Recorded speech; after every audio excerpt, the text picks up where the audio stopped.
Macroeconomics is a branch of economics dealing with the performance, structure, behavior, and decision-making of an economy as a whole, rather than individual markets. This includes national, regional, and global economies. With microeconomics, macroeconomics is one of the two most general fields in economics. Macroeconomists study aggregated indicators such as GDP, unemployment rates, and price indices, and the interrelations among the different sectors of the economy, to better understand how the whole economy functions. Macroeconomists develop models that explain the relationship between such factors as national income, output, consumption, unemployment, inflation, savings, investment, international trade and international finance. In contrast, microeconomics is primarily focused on the actions of individual agents, such as firms and consumers, and how their behavior determines prices and quantities in specific markets. While macroeconomics is a broad field of study,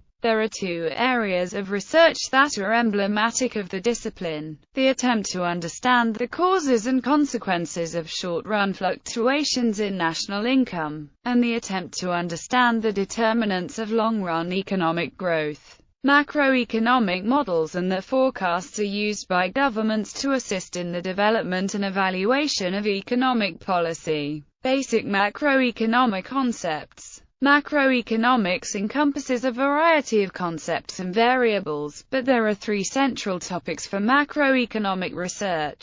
Macroeconomic theories usually relate the phenomena of output, unemployment, and inflation. Outside of macroeconomic theory, these topics are also important to all economic agents including workers, consumers, and producers. Output and income. National output is the total amount of everything a country produces in a given time period. Everything that is produced and sold generates an equal amount of income. Therefore, output and income are usually considered equivalent and the two terms are often used interchangeably. Output can be measured as total income, or it can be viewed from the production side and measured as the total value of final goods and services or the sum of all value added in the economy. Macroeconomic output is usually measured by gross domestic product or one of the other national accounts. Economists interested in long-run increases in output study economic growth. Advances in technology, accumulation of machinery and other capital, and better education and human capital all lead to increased economic output over time. However, output does not always increase consistently. Business cycles can cause short-term drops in output, called recessions. Economists look for macroeconomic policies that prevent economies from slipping into recessions and that lead to faster long-term growth. Unemployment. The amount of unemployment in an economy is measured by the unemployment rate, the percentage of workers without jobs in the labor force. The labor force only includes workers actively looking for jobs. People who are retired, pursuing education, or discouraged from seeking work by a lack of job prospects are excluded from the labor force. Unemployment can be generally broken down into several types that are related to different causes. Classical unemployment theory suggests that unemployment occurs when wages are too high for employers to be willing to hire more workers. Other more modern economic theories suggest that increased wages actually decrease unemployment by creating more consumer demand. These more recent theories suggest that unemployment results from reduced demand for the goods and services produced through labor and suggest that only in markets where profit margins are very low and the market will not bear a price increase of product or service, will higher wages result in unemployment. Consistent with classical unemployment, frictional unemployment occurs when appropriate job vacancies exist for a worker, but the length of time needed to search for and find the job leads to a period of unemployment. Structural unemployment covers a variety of possible causes of unemployment including a mismatch between workers' skills and the skills required for open jobs. Large amounts of structural unemployment can occur when an economy is transitioning. Industries and workers find their previous set of skills are no longer in demand. Structural unemployment is similar to frictional unemployment since both reflect the problem of matching workers with job vacancies. But structural unemployment covers the time needed to acquire new skills, not just the short-term search process. While some types of unemployment may occur regardless of the condition of the economy, cyclical unemployment occurs when growth stagnates. Okune's law represents the empirical relationship between unemployment and economic growth. The original version of Okune's law states that a 3% increase in output would lead to a 1% decrease in unemployment. Inflation and deflation. A general price increase across the entire economy is called inflation. When prices decrease, there is deflation. Economists measure these changes in prices with price indexes. Inflation can occur when an economy becomes overheated and grows too quickly. Similarly, a declining economy can lead to deflation. Central bankers, who control a country's money supply, try to avoid changes in price level by using monetary policy. Raising interest rates or reducing the supply of money in an economy will reduce inflation. Inflation can lead to increased uncertainty and other negative consequences. Deflation can lower economic output.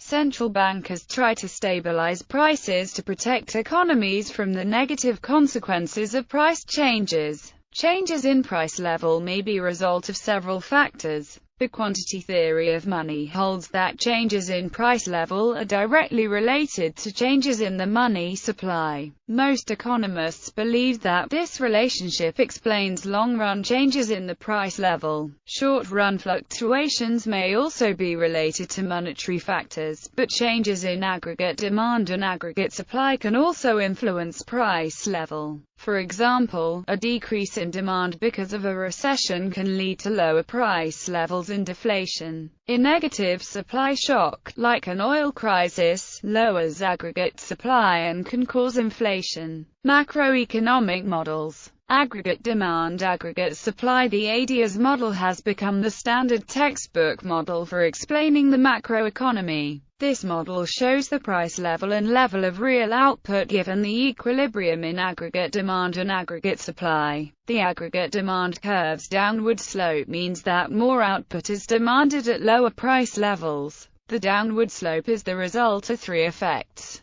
The Pigou or real balance effect, which states that as real prices fall, real wealth increases, so consumers demand more goods. The Keynes or interest rate effect, which states that as prices fall, the demand for money declines, causing interest rates to decline and borrowing for investment and consumption to increase, and the net export effect, which states that as prices rise, domestic goods become comparatively more expensive to foreign consumers and thus exports decline. In the conventional Keynesian use of the AD model, the aggregate supply curve is horizontal at low levels of output and becomes inelastic near the point of potential output, which corresponds with full employment. Since the economy cannot produce beyond more than potential output, any AD expansion will lead to higher price levels instead of higher output.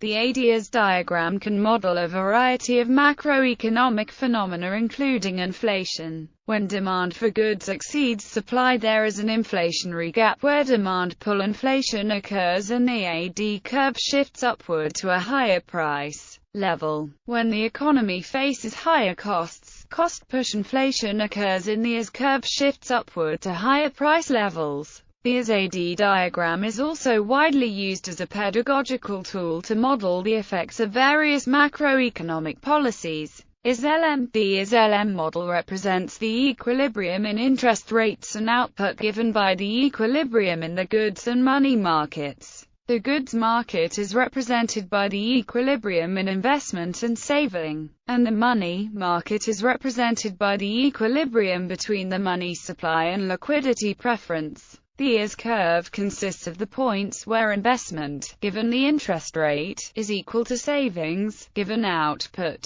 The yield curve is downward sloping because output and the interest rate have an inverse relationship in the goods market. As output increases, more money is saved, which means interest rates must be lower to spur enough investment to match savings. The LM curve is upward sloping because interest rates and output have a positive relationship in the money market.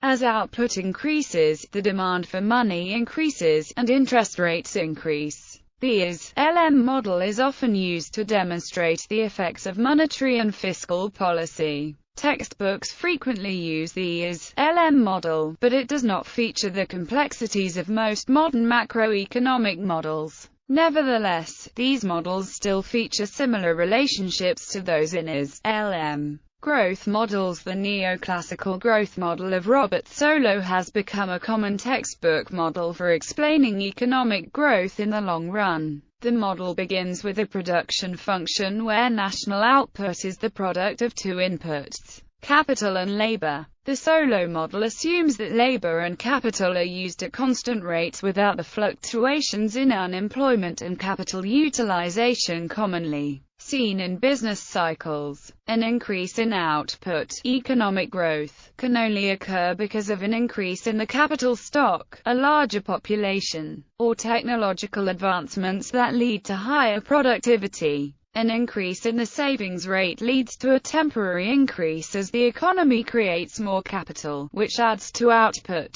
However, eventually the depreciation rate will limit the expansion of capital. Savings will be used up replacing depreciated capital, and no savings will remain to pay for an additional expansion in capital. Solow's model suggests that economic growth in terms of output per capita depends solely on technological advances that enhance productivity. In the 1980s and 1990s, endogenous growth theory arose to challenge neoclassical growth theory. This group of models explains economic growth through other factors, like increasing returns to scale for capital and learning by doing, that are endogenously determined instead of the exogenous technological improvement used to explain growth in Solow's model. Macroeconomic policy. Macroeconomic policy is usually implemented through two sets of tools: fiscal and monetary policy. Monetary policy. Central banks implement monetary policy by controlling the money supply through several mechanisms. Typically, central banks take action by issuing money to buy bonds, which boosts the supply of money and lowers interest rates, or, in the case of contractionary monetary policy, banks sell bonds and take money out of circulation. Usually policy is not implemented by directly targeting the supply of money. Banks continuously shift the money supply to maintain a fixed interest rate target. Some banks allow the interest rate to fluctuate and focus on targeting inflation rates instead. Central banks generally try to achieve high output without letting loose monetary policy create large amounts of inflation. Conventional monetary policy can be ineffective in situations such as a liquidity trap. When interest rates and inflation are near zero, the central bank cannot loosen monetary policy through conventional means. Central banks can use unconventional monetary policy such as quantitative easing to help increase output. Instead of buying government bonds, central banks implement quantitative easing by buying other assets such as corporate bonds, stocks, and other securities. This allows lower interest rates for a broader class of assets beyond government bonds. In another example of unconventional monetary policy, the United States Federal Reserve recently made an attempt at such a policy with Operation Twist. Unable to lower current interest rates, the Federal Reserve lowered long-term interest rates by buying long-term bonds and selling short-term bonds to create a flat yield curve. Fiscal policy. Fiscal policy is the use of government's revenue and expenditure as instruments to influence the economy. Examples of such tools or expenditure: taxes, debt. For example, if the economy is producing less than potential output, government spending can be used to employ idle resources and boost output.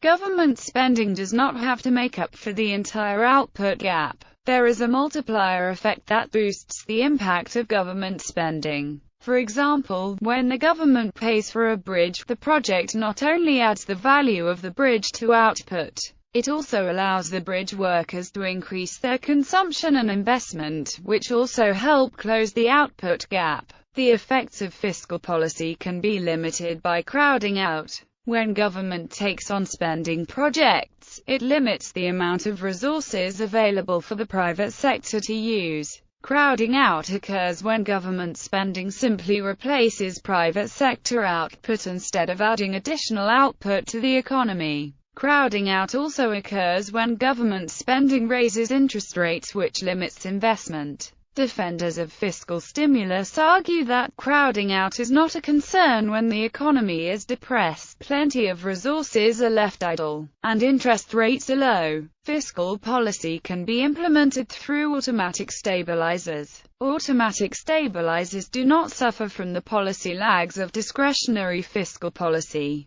Automatic stabilizers use conventional fiscal mechanisms but take effect as soon as the economy takes a downturn. Spending on unemployment benefits automatically increases when unemployment rises, and, in a progressive income tax system, the effective tax rate automatically falls when incomes decline. Fiscal policy. The term fiscal policy refers to the policies of a government regarding its income, expenditure and credit.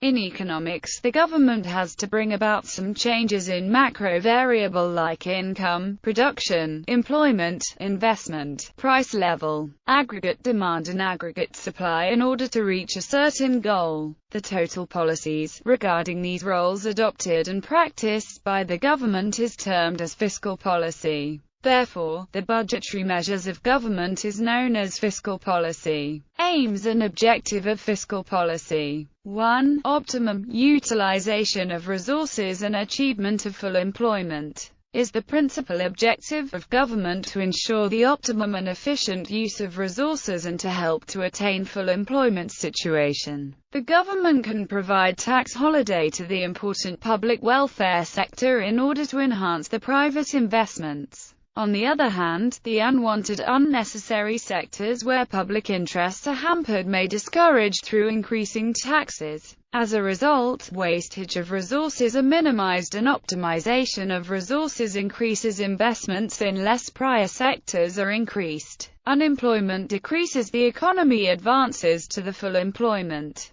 Moreover, Keynes and his follower advocated that due to lack in effective demand, unemployment situation is seen in the society. 2. To minimize inequalities in income distribution. The another most important objective of fiscal policy is minimize inequalities of income distribution, or to minimize the gap between rich and the poor. For greater gap or difference between the rich and poor there creates some disorders or problems, instability, and these become the obstacles to development. The government can adopt a fiscal policy, that is, income expenditure policy, to minimize the gap between the rich and poor. The government increases tax on the rich and the earned revenue can be invested in the projects of poverty eradication program. 3. To control trade cycle and to achieve economic stability. The trade cycle, that is the abnormal fluctuation of price level, may be controlled by the government in order to keep the stability of economy as one of the most important objective of fiscal policy. The both inflation or deflation are unwanted. The government can adopt deflation any fiscal measures during inflation by increasing taxes and decreasing expenditure. On the other hand, it can adopt inflationary fiscal measures by decreasing taxes of increasing expenditure. The concluding step is to provide guidance to the economy by ensuring macroeconomic stability. The objectives of fiscal policy in a developing country include the major 3 objectives mentioned above. Other than those major objectives, these are some other objectives which are concerned with developing countries. 1. Socio-economic, infrastructural development. Here providing the developments of roads, transportation, supply of gas, power distribution, etc. 2. Eradication of poverty scheme. Here poverty elimination and increasing production and employment and increasing growth rate. 3. Balanced development is ensured. The neglected sectors such as agricultural sector may be subsidized and thus investment in this sectors may be enhanced. 4. The regional inequalities may be removed and investment for this purpose may be provided under this program. Moreover, the government can declare tax holiday in underdeveloped region for enhancing investment. 5. The government can control monopoly business. 6. Public welfare and social security can be ensured by increasing budget allocation in this sector. 7. For greater interests of economy and development, the government can take loan or can adopt deficit financing policy. Difference between the fiscal policies of developed and developing countries. There are some basic differences between the economy of developed and developing countries, such as 1. The objective of the developed economy is to maintain the level of development and growth rate of that economy. On the other hand, the fiscal policy of a developing country is to increase the rate of development and economic growth. 2. In the developing economy, the government provides incentive to reduce the sowing gap and short-term curse. But in developed countries there is no such type of problem. Comparison economists usually favor monetary over fiscal policy because it has two major advantages. First, monetary policy is generally implemented by independent central banks instead of the political institutions that control fiscal policy. Independent central banks are less likely to make decisions based on political motives. Second, monetary policy suffers shorter inside lags and outside lags than fiscal policy. Central banks can quickly make and implement decisions, while discretionary fiscal policy may take time to pass and even longer to carry out.